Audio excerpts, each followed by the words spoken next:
Olá, specs e pessoas novas que chegaram no canal.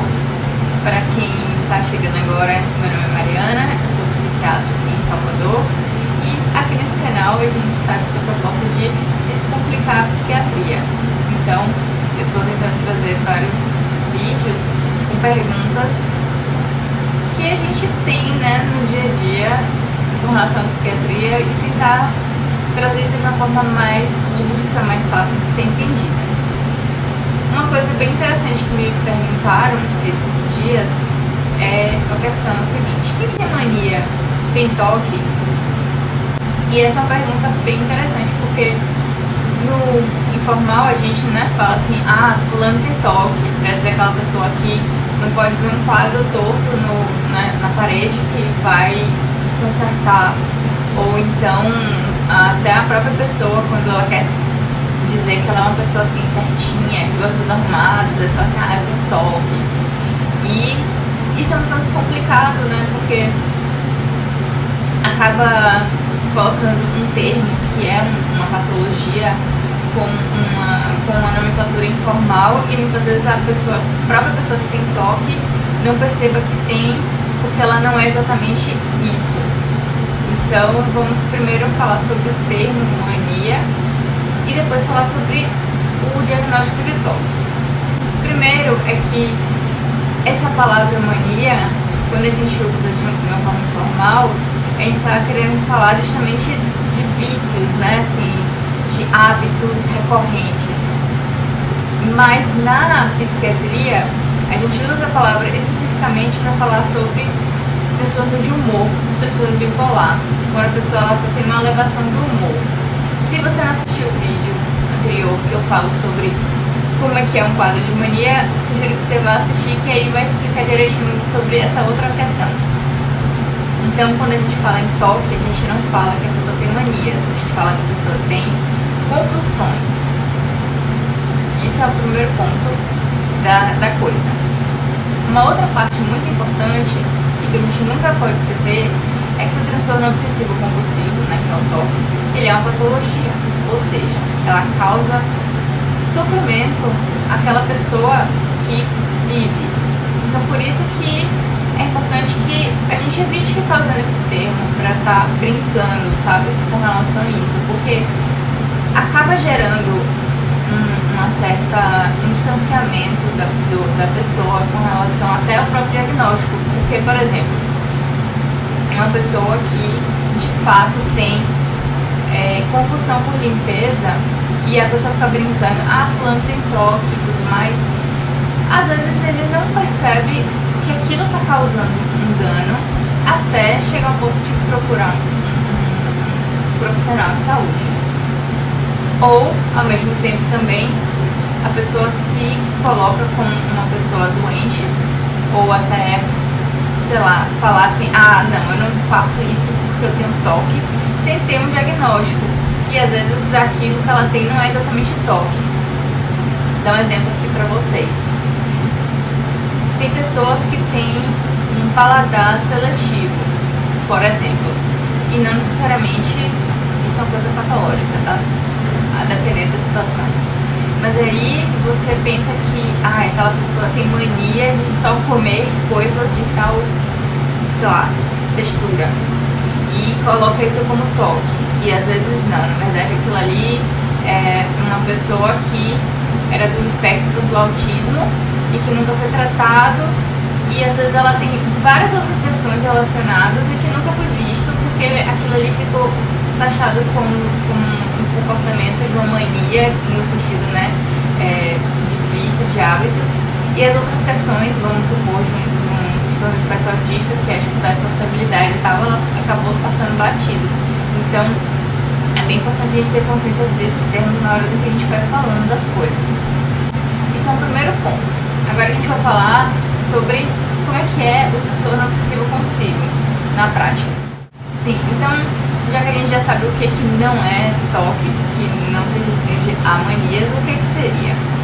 Então, geralmente é caracterizado por obsessões, pensamentos obsessivos, e aí pode ser de diversos temas, não necessariamente, por exemplo, medo de contaminação, pode ser pensamentos, inclusive com relação a fazer algo contra si, ou pensamentos de cunho sexual, ou então pensamento de medo de que alguma coisa venha acontecer com seu familiar, ou às vezes não chega nem a ser um pensamento, mas sim uma sensação desagradável que ocorre com certa frequência, e são pensamentos intrusivos, quer dizer que a pessoa não tem controle sobre aquilo e é um pensamento desagradável.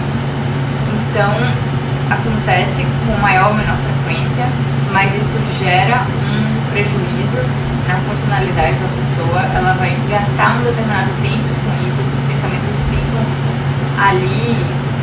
Aí tem várias escalas que a gente vai graduar a gravidade da coisa, mas o foco é que essa obsessão ela causa esse prejuízo.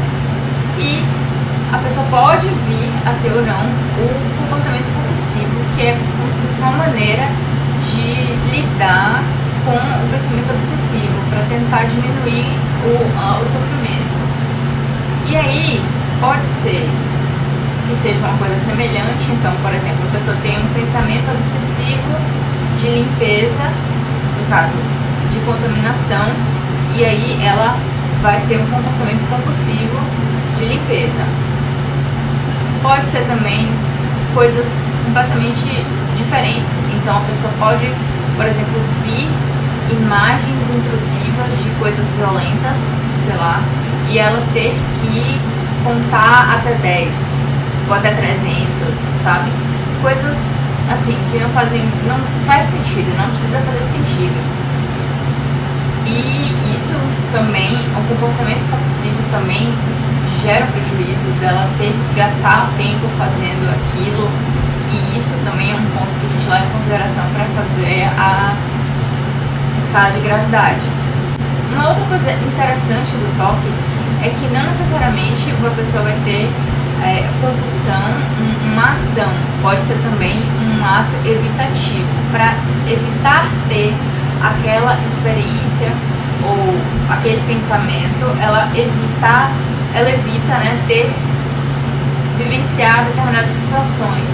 Então, por exemplo, uma pessoa que tem os pensamentos intrusivos de que ela pode cair da janela, ela vai evitar qualquer lugar que tenha esse tipo de ambiente, qualquer lugar que ela fique perto da janela, que ela possa vir a correr um risco hipotético de cair.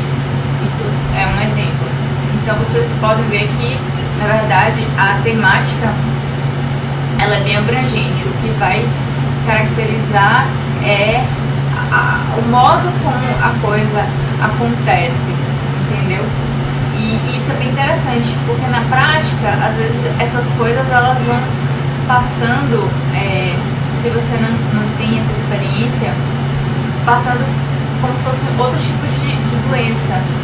Por exemplo, eu acompanhei um paciente que ele ficou um tempo sendo tratado como se estivesse tendo epilepsia. Mas por quê? Ele, quando ele tinha contato com determinados objetos, ele tinha uma vivência de ficar um tempo paralisado. E isso, esse fato, né, de do nada a pessoa ficar paralisada e dar tipo um branco, pode ser feito levantar suspeita de epilepsia realmente. Mas o que chama a atenção no caso dele é que todos os exames que ele fazia não falava sobre epilepsia, descartava, e isso dá pra fazer exame. E aí, quando fui perguntar, sempre esse ato dele era relacionado ao contato com esses objetos. Então, no caso dele, não era nem um pensamento, mas era a sensação do contato com os objetos levar a esse comportamento compulsivo. É muito sutil, né? Mas agora vocês podem entender que é uma coisa bem mais ampla. E como vocês podem ver, não se restringe a manias, né, às obsessões, nem compulsões. Inclusive pode ter uma coisa sem a outra, mas uma vez ficando claro que se trata disso, tem tratamento sim. E aí vai depender tanto dessa questão da gravidade, porque geralmente a gente vai associar antidepressivos com a psicoterapia, e nesse caso, né, a cognitivo-comportamental é a que tem mais mais evidência de melhora. E esse é o primeiro passo. A gente vai acompanhando.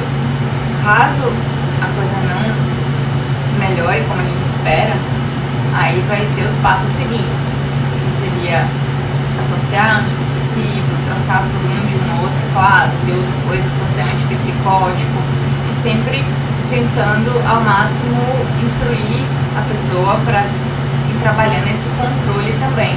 Porque uma coisa, né, que acontece é justamente a compulsão, ela é uma maneira de tentar evitar esse sofrimento. Então, a terapia cognitivo-comportamental ajuda inclusive a pessoa a tentar criar outras ferramentas para lidar com isso. Nem sempre a gente consegue zerar, sabe? Mas o foco é que não seja mais uma coisa que te impeça de fazer qualquer tipo de situação. Então, se você tem medo de que alguma coisa vai acontecer, por exemplo, vai cair da janela, de você conseguir, sabe, subir, porque isso atrapalha muito. Dar um exemplo assim, né? A pessoa perder o horário de trabalho recorrente porque ela precisa ficar checando todas as coisas da casa. Ou de repente a pessoa tem um pensamento intrusivo de uma coisa violenta ou então de alguma coisa sexual. E isso é muito angustiante e a pessoa começa a se culpar disso. E isso inclusive pode levar depois até um quadro depressivo. Então é importante sempre que a gente faça esse diagnóstico e tratar o mais breve possível, porque, como você fala, né, quanto mais cedo a gente consegue intervir, mais chance de responder melhor e de o tratamento ser mais efetivo. Então eu espero que tenha tirado a dúvida e a gente vai estar aqui sempre trazendo coisas. E se vocês tiverem também perguntas, vocês podem estar mandando tanto aqui no próprio canal quanto na nossa página do Instagram. E lá também a gente sempre responde as dúvidas de vocês. É sempre bacana se vocês